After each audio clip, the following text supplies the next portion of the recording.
জরিপ থেকে আমি মনে করি যে আমাদের জন্য, আমরা যারা সরকারে এই কাজগুলো করছি, আমাদের জন্য খুবই স্বস্তি বোধ করবার বেশ কতগুলো জিনিস এখানে আছে। যে আমরা যতটা ভাবছিলাম যে স্মার্টফোন যতটা হয়তো কম, তা নয়, স্মার্টফোন আরো অনেক বেশি। এর মধ্যে এই প্রশ্ন করা হয়েছিল কিনা, অনেক সময় তো আসলে যে কোনো গবেষণার ফলাফল অনেকখানি নির্ভর করে আপনি প্রশ্ন কি করলেন। যে কোনো শুধু গবেষণায় না, যে কোনো কাজেই আপনার প্রশ্নের ওপরে কিন্তু আপনার ফলাফলটা নির্ভর করে অনেকখানি।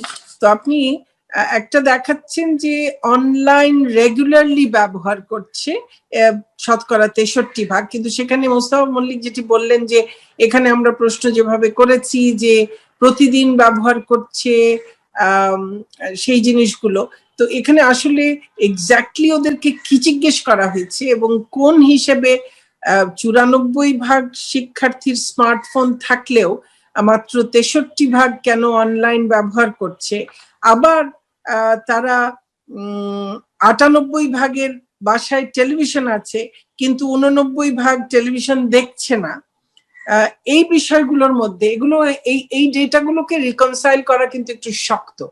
হ্যাঁ, তাহলে তারা অনলাইনেও এত কম করছে, অনলাইন অ্যাক্সেস থাকা সত্ত্বেও, এবং এই এত বাচ্চার তো এই 94% স্মার্টফোন থাকার কথা না। এইগুলো মোস্তফা মল্লিক বলেছেন যে এই স্মার্টফোন গুলো তাদের এই ক্লাস করবার জন্যই এই স্মার্টফোন গুলো তাদেরকে দেওয়া হয়েছে, অর্থাৎ তাদের পিতামাতা এই স্মার্টফোনের ব্যবস্থা করেছে তাদের ক্লাস করবার জন্যই অধিকাংশ ক্ষেত্রে। তো সেখানে তাহলে তাদের অনলাইনে এই পার্টিসিপেশন কেন সেই তুলনায় কম, আর টেলিভিশনও এত মাত্রায় থাকার পরেও কেন টেলিভিশনে পার্টিসিপেশন আরো এত কম। হ্যাঁ, তো এই বিষয়গুলো কিন্তু ভেবে দেখতে হবে যে কেন।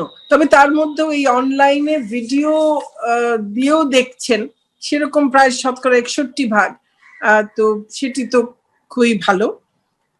আর আমাদের এখানে টিউশন ফির ব্যাপারে যে 7% ক্ষেত্রে টিউশন ফি কম নিয়েছে, রোজগার অনেকেরই কমেছে, সবার নয় তবে অনেকেরই কমেছে, অনেকভাবে কমেছে, আবার অনেকের খরচও কিছু কমেছে। কিন্তু এই সময়ে স্বাভাবিক যে জীবনযাত্রা, সেই স্বাভাবিক জীবনযাত্রা ছিল না, সেখানে কিন্তু মানুষের অনেক ধরনের খরচও সেখানে কমেছে।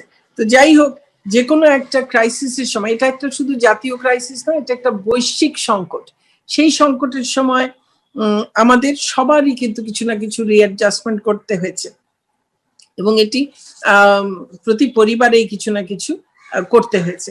তো সেগুলো সবকিছু মাথায় রেখে আমরা আমাদের বিভিন্ন জরিপে যা পেয়েছি তার সঙ্গে এগুলোকেও একটু তুলনা করে, এবং আপনারা যদি আরো একটু পুরো জিনিসগুলোকে আরো একটু স্পেসিফিক ভাবে করেন, যে গ্রামের জন্য করেন, প্রত্যন্ত এলাকা যেগুলো চর পাহাড় এলাকা, সেখানে যদি কোনোটা করতে পারেন, আমি জানি আপনাদের অনেক সীমাবদ্ধতা আছে, কিন্তু অন্য কেউ যদি করেন, আমাদের যেমন আমরা শিক্ষা প্রতিষ্ঠান ভিত্তিক, আমরা মাউসি থেকে শিক্ষা প্রতিষ্ঠানের মাধ্যমে আমরা তথ্য সংগ্রহ করেছি, সেরকম অন্যরাও কেউ যদি রুম টু রিড করেছে, আমরা কিছুদিন আগেই একটি অনুষ্ঠানে তাদের সঙ্গে যুক্ত হয়েছিলাম।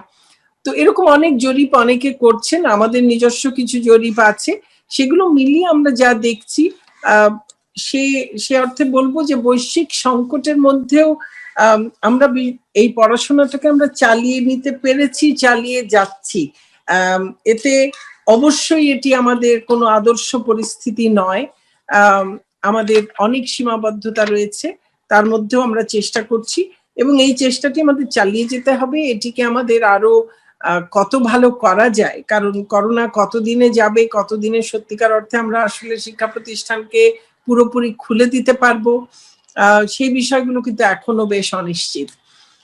তারপরে সামনেই আমাদের এসএসসি এইচএসসি পরীক্ষা আছে, সেগুলো নিয়েও আমরা বিভিন্নভাবে ভাবছি যে তাদেরকে কি করে, দশম শ্রেণী এবং দ্বাদশ শ্রেণীর তাদেরকে আমরা কি করে তাদের পরীক্ষার আগে তাদেরকে তাদের সিলেবাস কি করে আমরা আরো সহায়তা করে তাদেরকে এটা পুরোপুরি যেন তারা করতে পারে সকলে, সেই ব্যবস্থা আমরা কিভাবে করতে পারি, নানান জিনিস কিন্তু আমরা ভাবছি।